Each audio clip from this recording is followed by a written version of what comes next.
Somehow I never managed to do a video highlight on Bladesingers when the Sisters of Twilight DLC was new, but here they are alongside some Zotes. I've taken them today. I'm fighting my generous patron Spudhouse. We had quite a few very fun games from this session. I'm going to be bringing you a select few of them. And today, Norsca versus Wood Elves, and he's gone with an all-mobility build just about. He's got a couple of Marauder infantry here, but mainly, lots of Ice Wolves. Very good pick against Wood Elves in a lot of situations. Also got Skinned Wolves, just a strong pick in a lot of matchups. Marauder Chariots as well, with some of the recent improvement to Chariots. Most Chariots have been improved. Really only the Pig-type Chariots are broken. But the rest of the Chariots in the game have been somewhat improved, like Tomb King's Chariots. These lower tier Chaos Chariots do seem to be a little bit better than they were before. Also got a Werekin, Firecaster. For myself, big Vanguard Force of Cavalry here, Glade Riders, and Sisters of Thorn, rocking that new and improved Curse of Honor. Potentially even better than it was before. Gives melee defense nerf as well. Now we've also got 3 Deepwood Scouts, a Spellsinger with Dark Magic on an Eagle, 2 Bladesingers, 4 Dryads, and the Zotes. So the idea here is magic melee damage rush, and this is probably something that'll be effective against demon factions in Game 3, but basically here, Dryads have magic damage, Bladesingers have magic damage, Zotes have magic damage. I could have taken Swift Shiver Shards, but I decided to cheap out for the regular Deepwood Scouts instead. Honestly, Swift Shiver Shards would be decent here. Sisters of Thorn do not have magic damage, but they do have poison and some nice debuffs. Unfortunately, I'm going to get most of my cavalry caught up here. I decide to try and salvage the situation with a big old Soul Stealer. I'm going to hit all this blob of monstrous infantry and, Ice Wolves and Chariots and other things. Get a lot of value, but of course, Skin Wolves will generally be able to regenerate that damage, and I will lose my cavalry as well. That being said, archers are mostly secure for the time being. Did take some damage from an Ice Wolf charge there, but we're going to pop the high weapon damage stance on these Bladesingers. So one of the things about Bladesingers you should know as we kind of come back to them, they do have pretty good stats. 44 attack, 42 defense is one of the higher kind of balanced stat profiles in the game. For an infantry unit, they are relatively expensive, but 15 armor is very low. Of course, they have physical resistance. They do have more HP than, say, War Dancers. Immune to Psychology as well, baseline, and then they have the armor piercing stance and this high base weapon damage stance. Basically, the high weapon damage stance, they get 35 base weapon damage, 16 AP, and 8 bonus versus infantry. Just in general, because of the high stats and the magic damage, they will actually trade very well into Skin Wolves, right? Even though Skin Wolves count as large, the magic damage and high weapon damage, Skin Wolves don't have much armor. They mostly rely on their physical resistance, right? 20% physical resistance is pretty substantial, so the idea here, of course, most Marauder infantry also have the rage mechanic, where they also gain physical resistance over time. So just in general, Norsca tends to have a lot of said physical resistance, and the magic damage can prove quite capable. But just in general, both Dryads and Bladesingers, pretty good DPS. Somewhat squishy, but good DPS and magic damage against these foul wolves of Norsca. And you can see here, Spudhouse having to pull away there. Caster getting hopefully dropped by the Spellweaver. A couple of fireballs. There is actually a bug with Fireball right now. You saw where it double casted there. I was able to route the caster though, so that's pretty good stuff. Meanwhile here, Dryad starting to take some damage. Recovered the Sisters of Thorn. I have not remembered that they're recovered yet, and I'm also totally forgetting about the Zotes for the time being, which is not great, but my folly here with the Eagle Lord, as she gets caught up in Ice Wolves, that Frostbite obviously very impactful, not allowing me to escape. The Soul Stealer and the Arrow Fire now finally bailing her out, so she did cover, but still took a lot of HP damage, and Soul Stealer really doesn't do that much self-healing. If you're Marathian, you can cast it 5 times, literally, over the course of battle. It will get more healing, but I think it's only like 300 or so HP per cast that it heals, so, I mean, with a Spellweaver, you're getting maybe 900, 1200 tops total healing over the course of battle, which is substantial, considering she only has, 3,000 HP based on her Eagle, give or take, maybe 4,000, close to 4,000, but still. Zotes get activated here. We're going to use that armor. Flesh to Stone and Earthblood also hits the Spellweaver here, just to get that little bit of extra healing.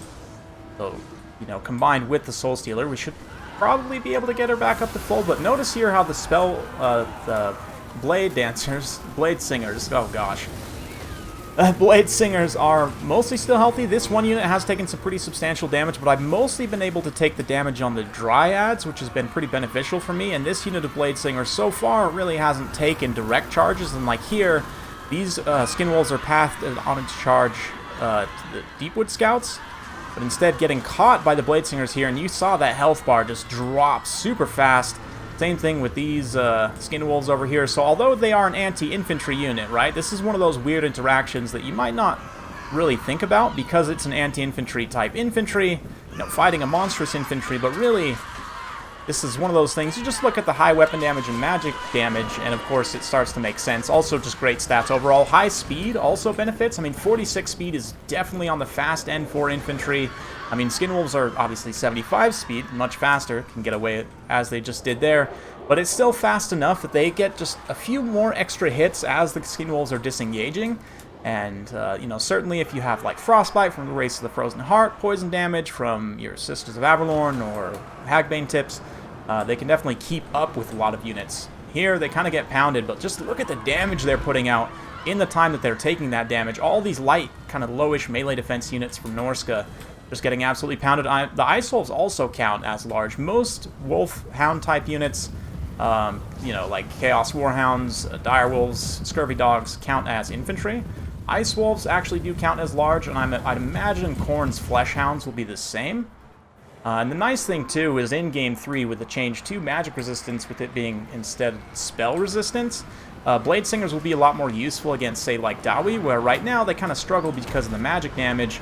In Game 3, when that's changed, they won't have a damage nerf when fighting dwarfs in melee, and that armor-piercing anti-infantry will actually probably be quite useful in that matchup, although the low armor is definitely still a problem, especially now that we've got refilling blasting charges. But anyway, things are looking a little bit grim for Norsca, but all these Skin Wolves are still regenerating, and my only mobility really left here is the Zotes, right? So we've got a few Skin Wolves shattering here. This unit of Skin Wolves getting routed, but I can't follow them up really, and my Deepwood Scouts are pretty much out of ammo. Also wasting a little bit of ammo on those shattered Skin Wolves, wasting the last few shots, which is definitely a mistake by me, but we're going to fast forward a little bit. Wulfric's here. He's also pretty low on HP, but Spudhouse is going to do exactly what he should, which is to kind of try and rally his forces back together, get some healing on his Skin Wolves, just take kind of piecemeal engagements. I'm pretty spread out right now, and he definitely has a mobility advantage. And the whole time he's just slinging fireballs at my Zotes as well, trying to pick off their last few models individually, since they, you know, anti-large AP are the most imminent threat, you would think, to Wulfric. But obviously still have the two Bladesingers, especially this one, 56 model still. Perfectly healthy, just about, sort of. I think this fireball is actually going to catch them. Use a few more models, actually really good hit there.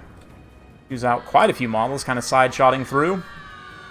But another Bladesinger moving in for their final combat. Let's get in close. Watch these gals with their green lightsabers cut up some Norscan dudes. Oh, yeah. Oh, the Skin Wolf, nice side charge there. Wrecks like 5 of them.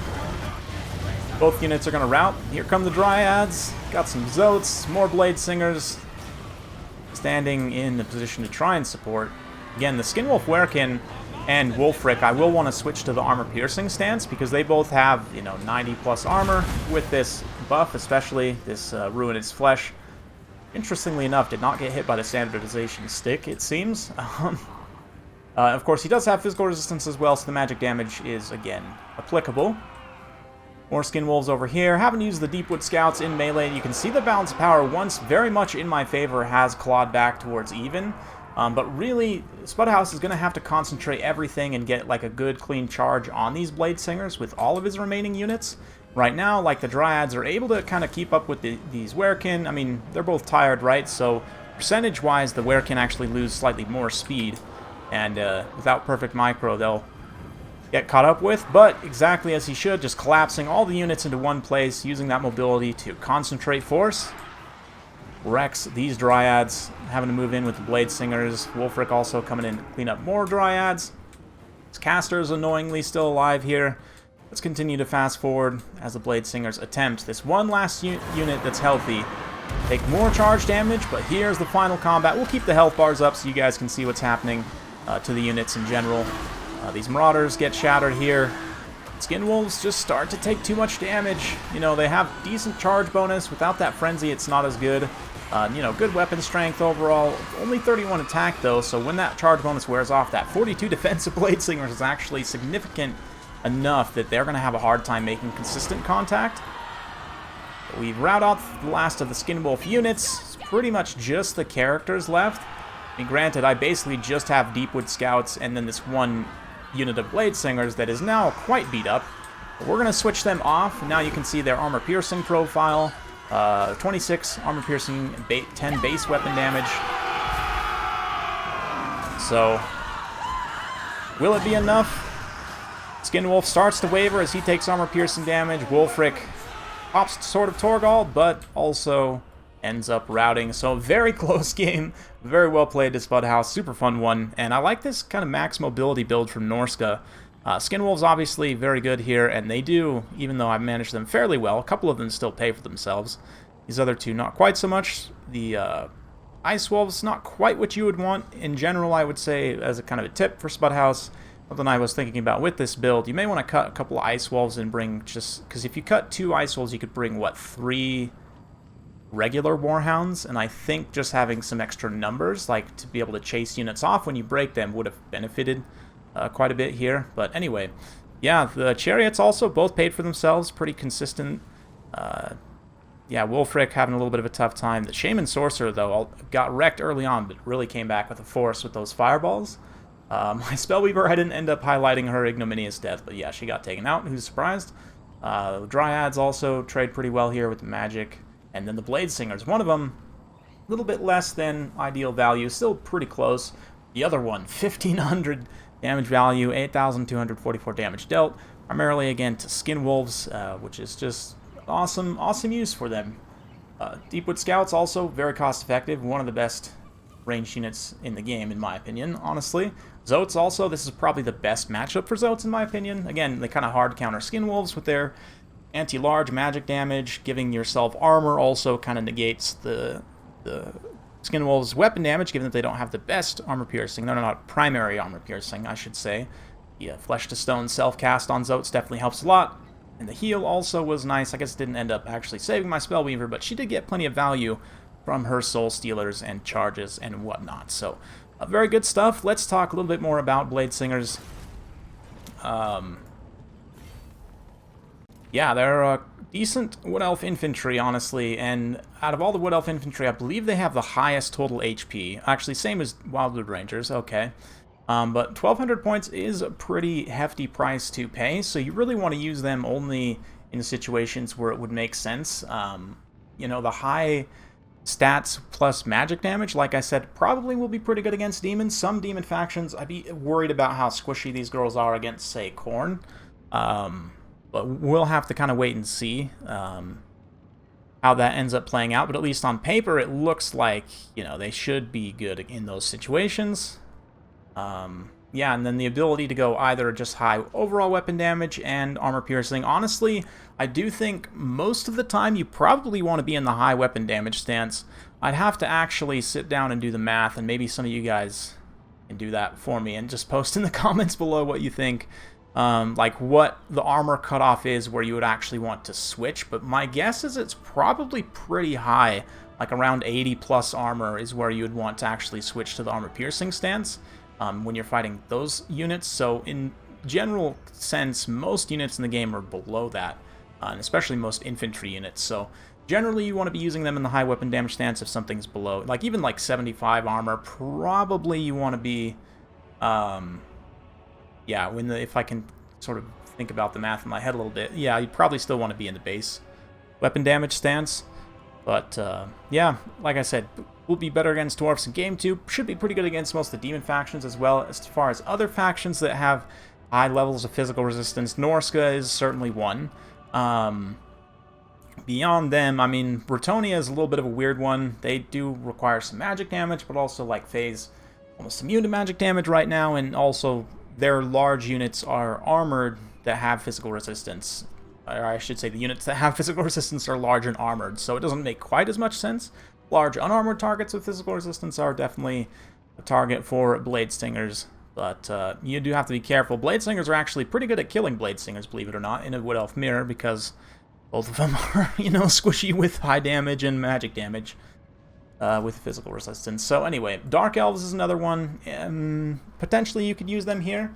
I mean, I'm pretty sure they would butcher Witch Elves and possibly Sisters of Slaughter as well. I'd actually need to test with the new Sisters of Slaughter having been poison nerfed, but also picking up extra stats. Probably, let's actually just think about this on paper, and we can try and estimate, and maybe later on I'll test it in another video. I do plan on covering Sisters of Slaughter at some point in the future. But Bladesingers here, on the high weapon damage stance, you know, even with the poison, they're going to be hitting pretty hard, and with their anti-infantry, they have, what, 8? So that's 52. They're still a little bit low base, 35% hit chance, but it's still good enough hit chance that it's not completely terrible. And Sisters of Slaughter only having 39 attack versus 42 defense. I mean, it's kind of a similar boat, right? They have a similar chance to hit each other. Lesser armor for the Sisters of Slaughter and lesser HP probably is what comes back to haunt them. And obviously, while Murderous Mastery is up, they'll get a little bit of a power spike. Might last longer in the fight, and will certainly hit or connect on more of their hits, I should say.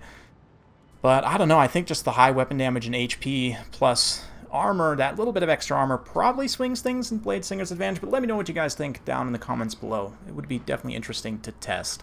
Anyway, hopefully you guys enjoy this. If you like this sort of content, be sure to like, subscribe, hit that bell notification. Every time I upload a new video, you'll be notified. Thanks again. See you next time.